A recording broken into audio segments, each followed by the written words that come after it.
میرے بزرگوں اور نوجوانوں، آخر موت ہے، آج نہیں تو کل ضرور،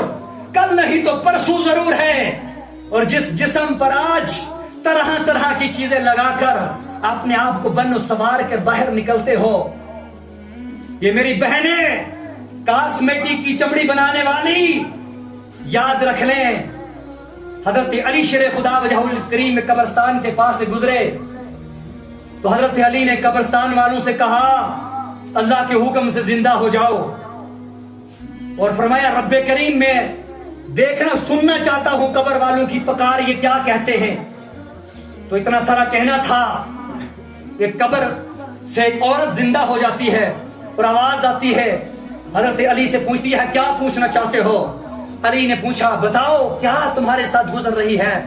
اس قبر والی عورت نے جواب دیا حضرت علی 3 دن ابھی گزرے ہیں اس قبر کے اندر مجھے،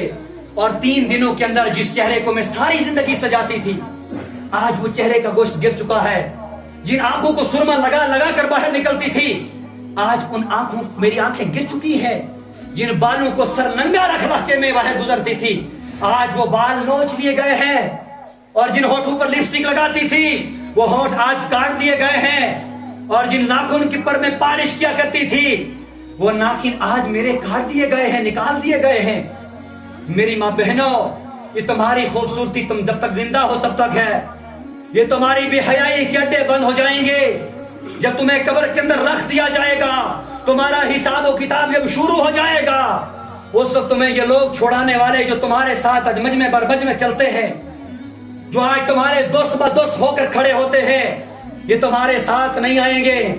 تمہیں وبال ہے، تم مصیبت کی طرف سفر کر رہی ہو، تم وبال کی طرف سفر کر رہی ہو، تم ظلم کی طرف سفر کر رہی ہو، باز آ جاؤ ظلم سے، باز آ جاؤ ظلم سے، ورنہ ایسا نہ ہو کہ اللہ کے عذاب کے اندر مبتلا ہو جاؤ گی۔ آج ہماری شادیوں کے اندر ڈھول بین اور ناچ کود کا عام زیادتی کی جا رہی ہے، اور آج نہیں آج سے پہلے پورے عالم سطح پر ایک فیصلہ علماء کا ہوا تھا کہ جس گھر کے اندر ڈھول بین اور ناچ اور کود ہوگا اس کے اندر کوئی نکاح نہیں کیا جائے گا، کوئی ان کے شریعت کے ہاں کسی علماء کو دخل کرنے کا کوئی حق نہیں ہے، اس لیے کہ جب تک وہ توبہ نہ کر لیں۔ تو میری آج پھر سے گزارش ہے جن شادیوں کے اندر ڈھول بین بجائے جاتے ہیں انہیں بائیکاٹ کر دیا جائے، سماج سے الگ کر دیا جائے، کیونکہ وہ سماج کو نقصان پہنچاتے ہیں، اسلام کو نقصان پہنچانے کے لیے ہر وقت کم بستہ ہو کر کھڑے ہو جاتے ہیں، جب دین کے لیے بلاؤ تو مردے ہو جاتے ہیں، جب نقصان کے لیے پہنچاؤ تو کھڑے ہو جاتے ہیں۔ اس لیے نکاح خوان لوگوں سے میری گزارش ہے، جو لوگ میں کئی بار عرض کر چکا ہوں، جو ان گھروں کے اندر نکاح کرتے ہیں جن کے اندر شریعت کا جنازہ نکل چکا ہے، جن کے اندر بے حیا عورتوں کو جمع کر کے ناچ لگوائی جاتی ہے، گانے باجے لگائے جاتے ہیں اور شریعت کے ٹوٹل ہٹ کر نکاح کروائے جاتے ہیں، ان نکاح کے اندر کسی مولوی سے میں ہاتھ جوڑ کے کہتا ہوں، گزارش کرتا ہوں ہرگز نکاح نہ کیا جائے۔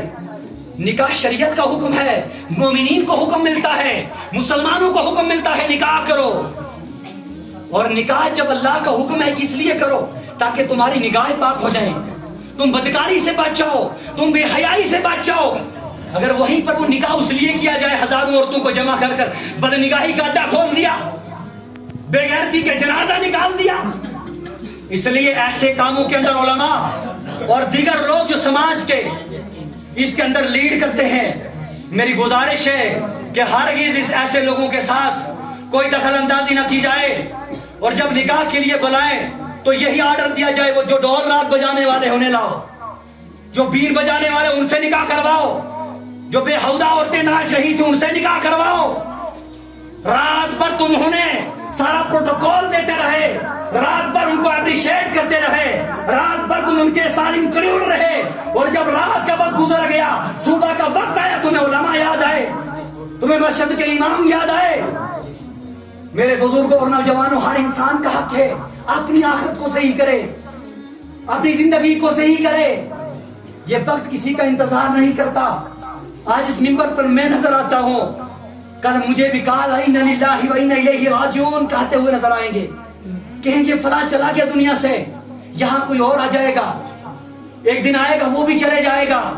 اس لیے جب یہ پتا ہے کہ اس منبر پر میں کھڑا ہوں، اس منبر پر نبی کے قدم لگے ہیں، نبوت کے قدم لگے ہیں، ولایت کے قدم لگے ہیں، صوفیان کے قدم لگے ہیں، حجاج کے قدم لگے ہیں، حفاظ کے قدم لگے ہیں، اور یہ ذمہ داری کسی ایک عام چھوٹی ذمہ داری نہیں ہے. یہاں شریعت کو بیچنے کے لیے میرے مصطفیٰ نے یہ ممبر نہیں لگایا.